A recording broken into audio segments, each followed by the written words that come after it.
So for today's video mga idol, tanawa ninyo ning usa ka lalaki mga idol from Pagadian City.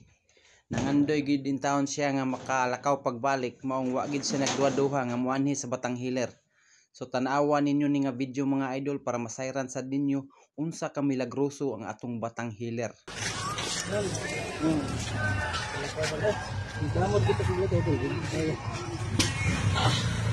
Ang hala ni Ginoong Kristo.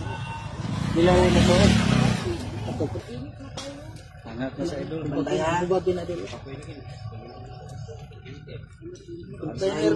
Liner ko. Tingnan mo sa alsa na doon. Dali. Kalakuan ta ka. Duga na ka di kalakaw. Budget panagaan. Kubit. Pero may ato na kag-hospital.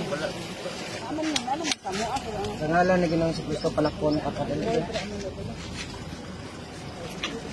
Dali.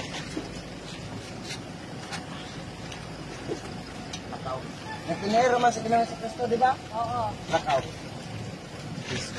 Oh, sige. Op, sunog. Ito na sa kalakaw. Ang waturan eh. Abe ba? Tawagan na po ang 21 kabala ang mga prinsipados. 13 kabala ang mga doktores. Ito kabala ang mga arkangeles.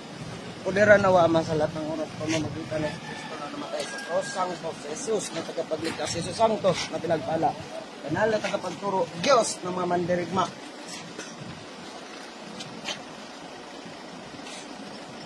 Sikat dito rin. Di na ni mamasa. Sadya kay si kuya mga idol no kay nakalakaw gayud siya pagbalik.